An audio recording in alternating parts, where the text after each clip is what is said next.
Welcome to the Unlist. Today we are discussing Montblanc Explorer, not just the fragrance but the whole fragrance range, which there are thankfully only 3 of as of this video. There will probably be more in the future. Someone had a joke post a couple years back about a green version of Explorer. I think most folks took that as a serious announcement of a Montblanc Explorer Ultra Green. The joke post appeared around the same time that the Ultra Blue fragrance actually came out. And of course, that was just someone trolling because people like to do that in this community. There is no Ultra Green fragrance, at least not currently. One may exist in the future, but I doubt it's going to look like the one that was shown in that image. However, there are 3 as of this video, being the original Ultra Blue, which is a real fragrance, and then the most recent Montblanc Explorer Platinum. Now, 2 out of these 3 fragrances were composed by 3 perfumers: Antoine Maizendieu, Jose Fernandez, and the late Olivier Pichot, who sadly passed away last year. Pichot, Fernandez, and Maizendieu created both the original Explorer in 2019 and then reteamed for the Ultra Blue flanker in 2021. With Pichot passing in 2023, when Montblanc decided to release another issue of Explorer, they didn't bring back those 3 perfumers, or maybe they used one of them, or maybe 2. I'm not sure what happened. They didn't actually list a perfumer for Platinum. So we don't know who created that fragrance. Could be another instance of them just buying an unused mod from another brief and doing a quick, let's get it out on the market kind of a deal. I have made complaints about that in the past, how designers looking for a quick buck will take an unused version of a fragrance released by another house and then make some small tweaks to it, bang her out by Friday, and that's how you get 30 or 40 different versions of Paco Rabanne Invictus, or 30 or 40 different versions of many popular tropes that you see absolutely clogging the market these days. But I can't really say that's the case with Platinum, because even though it does smell familiar to a few other fragrances, it doesn't smell spot on to anything. It doesn't smell like a mod. So if it was a mod for another brief, it's been heavily doctored. And I will get a little more into that once we cover that fragrance. However, for now, we should discuss the original Montblanc Explorer, because that's the fragrance that really set the world on fire when it was released in 2019, 1 year before the pandemic rearranged everything as we know it. So the thing is, Montblanc Explorer came out in 2019, and it created quite a stir in the online fragrance community. I don't think it created the same stir in the general public space, because most people in the general public space aren't weird, self-righteous, armchair know-it-all, solipsistic assholes that, stick their thumb up their butts, smell it, and go, that's the truth, right? People in the real world generally don't do that. But a lot of us fragheads do. We speak as though we're sermonizing about things that we don't really know much about, right? We assume too much. So the general public reacted positively to Explorer. In fact, very, very positively. I think Montblanc Explorer is probably one of the best or better selling Montblanc men's releases we have. I think the only thing that comes close to it would be Legend, and that came out in 2011. And when that fragrance launched back in 2011, it was very heavily, extremely compared to something else too, to the point where people actually got frothy and furious over it, right? So history repeats itself.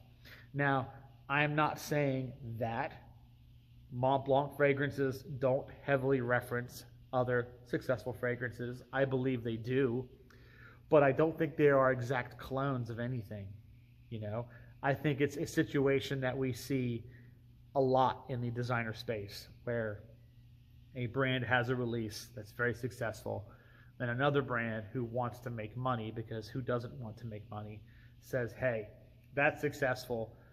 I want my version of that. And I've quoted this often, but Ralph Lauren himself said in the early 2000s, right on the eve of Polo Blue's launch, the initial brief that was sent to the perfumers, right, was just, I want my version of Acqua di Gio.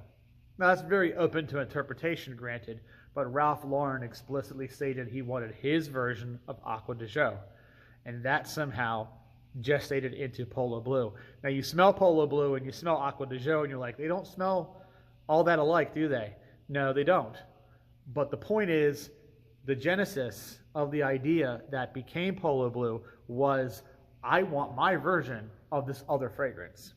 So, therefore, it's not that much of a sin, if you think about it under that auspice, not much of a sin for a brand like Montblanc to look at Abercrombie & Fitch and say, hey, that's good stuff. Let's do a take of that. Make some changes, make it their own. You know, like a lot of popular bands put out a song in a certain style, and suddenly we have a whole grunge movement, right? We have a whole pop punk movement. We have all of these movements based on certain iconic artists. So fragrances do the same thing, guys. They do the same thing. So as this relates to Montblanc Explorer in 2019, there was a particular fragrance in the niche market we all know called Aventus by House of Creed. And Aventus was, if not still is, the most popular and successful niche fragrance, although I would argue more luxury nowadays. They're not niche. Everyone knows who they are. They're sold in department stores. They pop up in Costco even. So how niche are they truly, right? But at one point in time, they were the most popular niche house, and Aventus was the most popular best-selling niche fragrance of its time. So why not have a larger, more mainstream designer brand like Montblanc? And several others along the way have also done similar things. I mean, Dunhill, Desire Gold, Perry Ellis, rebranding of the scent America. There's two versions of America. The original America was more of an eternity fragrance, right? So, but the Perry Ellis America that came out more recently in the blue bottle is another Aventus-alike kind of fragrance. And then, of course, Essentia L'Eau, Eau de Parfum, same sort of deal, right? Train kept rolling all night long. Toomey, 19 degree, same thing. So all of those, however, came after this. So Montblanc Explorer 2019 really sort of legitimized this particular accord, if you will, in the designer space. No other designer brand had really wanted to touch anything close to what Aventus had done, what Creed was doing with Aventus.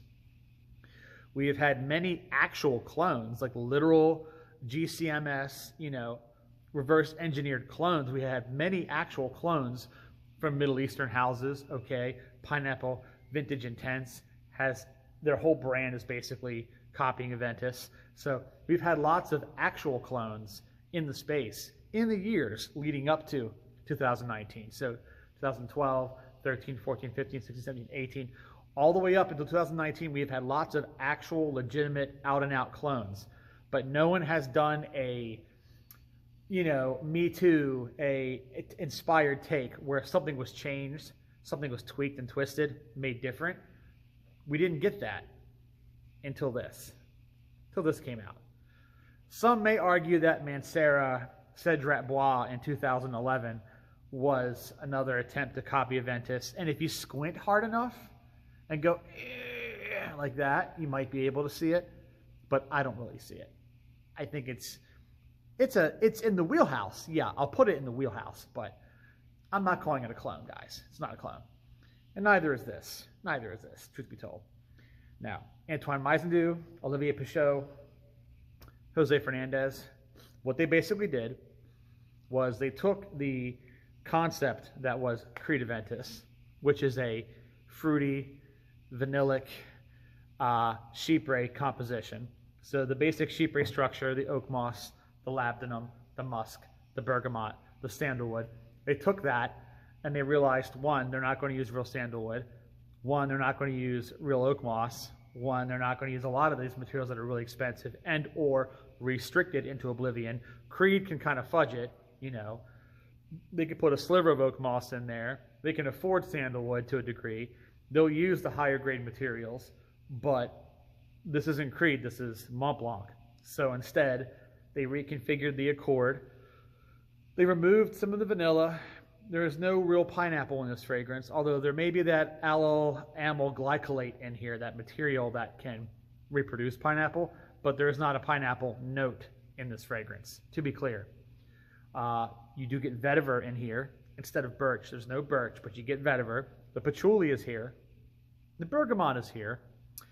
The biggest change, though, is a switch from that really sort of smoky, sweet, vanillic, white floral feeling that Aventus has to a more dry, woody, patchouli, sort of sporty mentality. So it's more of a black leather jacket than a pair of moccasins, okay? So this feels like a stripped down, white knuckle, sort of blue collar, pickup truck take on the Aventus vibe. And that's exactly what you want when you're selling at a price point that is like 1/5, right, of what Aventus sells for. You want it to smell more fit for fight, right? A little more bouncy, if you will. You don't want it to be as heavy, redolent, fancy. You know, you don't want all that gussiness going on that Aventus has. And it works quite well. Stuff sells like hotcakes. It's smooth, it's clean, it's got that woodiness that it needs to have. It's got little traces of like some dry leather in there. And even though, again, you can kind of go, Aventus, if you want to, they smell different enough. As an owner of Aventus, I can tell you, they smell different enough that they are not as close as you think. Now, the successor to that fragrance is this one, Montblanc Explorer Ultra Blue. The same 3 perfumers came back to compose this. And after all of the weird basement dwelling, pizza roll eating troglodytes that sit in like 2-week-old underwear and scream, "Nah!" After they had gotten it out of their system and decided to leave the rest of us alone to enjoy our bottles of Explorer, right? Once they had moved on to some other target to pounce on, you know, to terrorize, those of us who were left to enjoy our Explorer in peace, we had basically come to the conclusion that, yeah, it could replace Aventus. It very much could for the price point. And now that it's found in discounters, it's even nicer in price. I mean, before $100 was a good price for it. Now it's 30, 40 bucks. Even better price. You know, I would buy this over many of the actual clones, although I do like some of the actual clones, like the Club de Nuit fragrances, for instance. But it was time to move on. This clearly was inspired by Aventus, right? Aventus, yeah, I'm going to leave that in, though. But invented this. This was clearly inspired by an invented this, but it's not Aventus, and it's not a clone. It's just, again, in the wheelhouse, like Cedrat Bois is in the wheelhouse. Time to move on from that. So the way they decided to move on from that was to effectively take the core of Explorer, and give it a bit of an aquatic makeover, which a lot of people, again, in the online fragrance community, some of these bastards, you just can't make them happy, man. Nothing makes some of these people happy. All they want to do is just complain and, you know, get up on the soapbox and talk about compliments and performance and uniqueness and versatility and all these conflicting things. You can't have, you know, uniqueness and compliments and versatility and performance and all this other stuff together. It's like, pick 2. You got good, fast, and cheap. Pick 2. You know, you can't have all 3 together. They cancel each other out. So same sort of thing.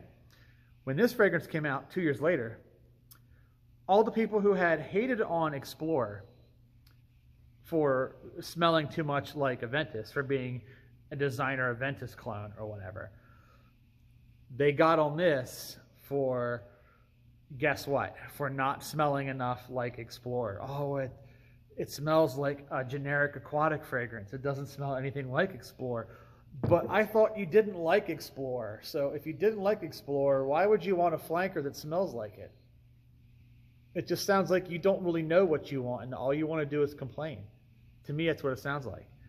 However, once again, those of us who actually have two brain cells to rub together, right?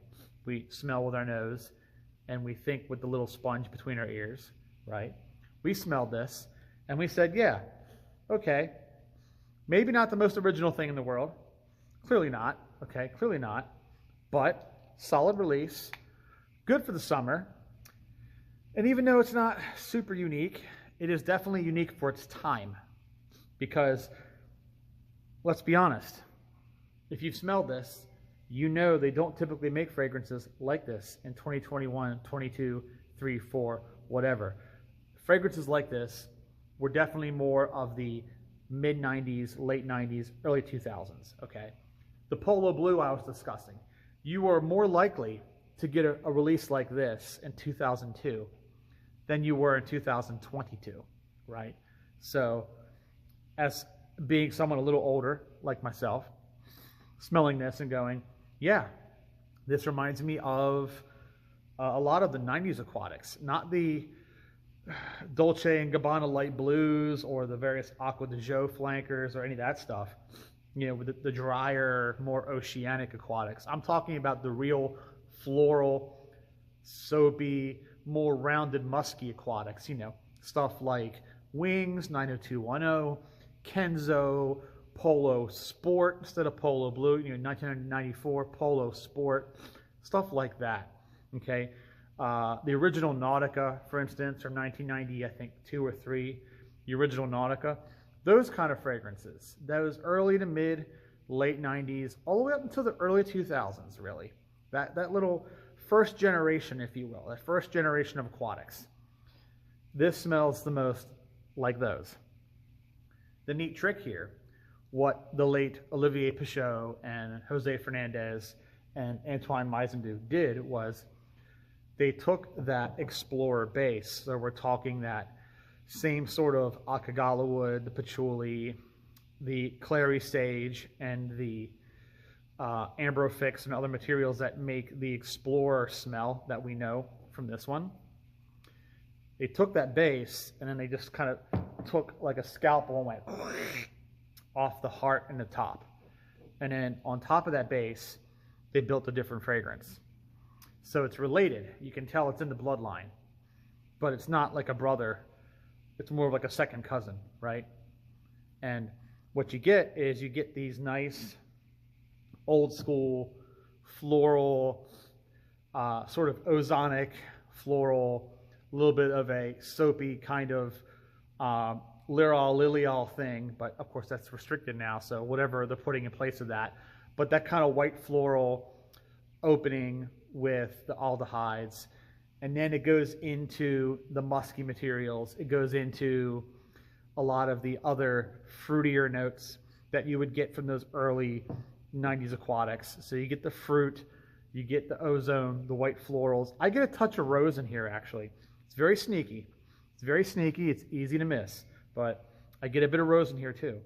And then once you get past that 90s aquatic goodness, you settle down on that thick, still clean, but that thick patchouli, woody, aromatic base. And I actually think, again, serviceable fragrance. It's never going to win any awards for being a mind blower, right? It's not going to change your life. This is not a life-changing fragrance, guys.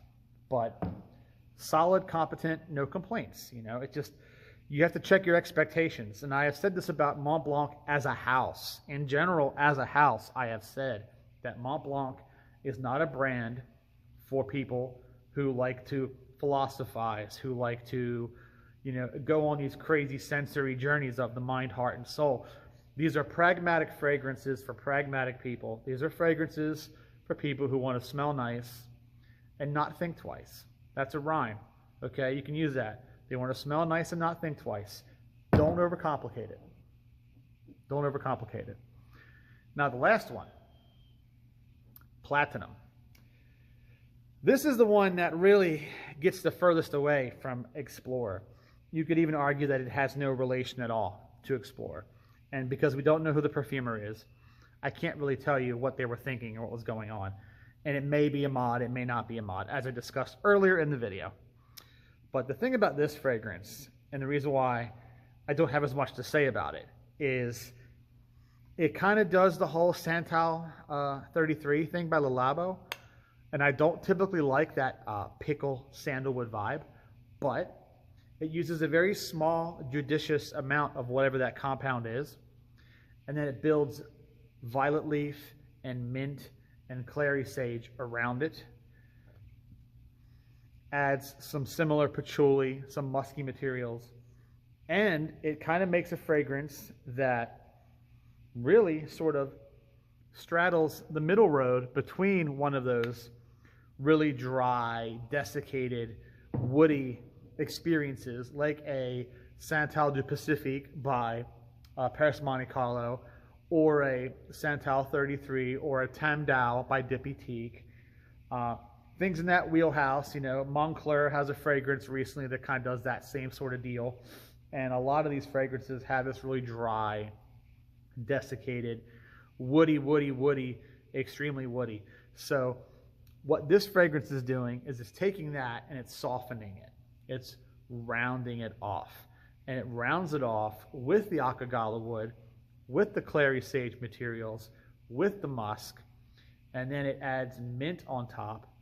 And then the mint mixes with juniper and violet leaf. So you get this fresh, bracing sort of aftershave effect that I personally, being a fan of old school men's colognes, right? Old school men's colognes, I like that aftershave vibe in the opening. I like the mintiness, that Cartier Roadster, that Force Majeure by Bogart. Like, that vibe is a good vibe to me. I enjoy that, you know. Similar thing was done with a Toomey fragrance that was called Unwind. Similar effect with Unwind, but I didn't like it as much in Unwind. It was not as refined. So here makes all the difference because the blending is more refined. It's smoother. So even though, again, I am not a fan of a heavy-handed, whatever that woody material is that smells like pickles to me, not a fan of that. But very small, judicious amount, well blended with other materials, made rounder, made plusher, made smoother, and then give you a nice bracing, masculine, fresh, wet shaving kind of introduction that eventually carries you down. Thumbs up. So there you guys have it. The 3 Montblanc Explorer fragrances. The highly controversial first one, well, controversial to people on the internet who are terminally online, right? The slightly less controversial and a little more forgettable second release, but again, I like it. And then the third, almost entirely unrelated release, that this one's going to be kind of the black sheep, I feel like, since a lot of people who are going to smell this and they're not going to know, they're going to be like, huh? Right? But for me, again, the enjoyable one, if you're going to buy any of these dry, woody fragrances from this particular line, and you're not going to spend the $300-some for the Santal 33, which that one's the worst in my opinion anyway. That one's just harsh. Then, honestly, go with this one, right? Once more, pragmatic. So it's like, you don't have to overthink it, guys. It's what this range is made for. And this has been the Unlist. Hope you enjoyed watching it. Catch you next time.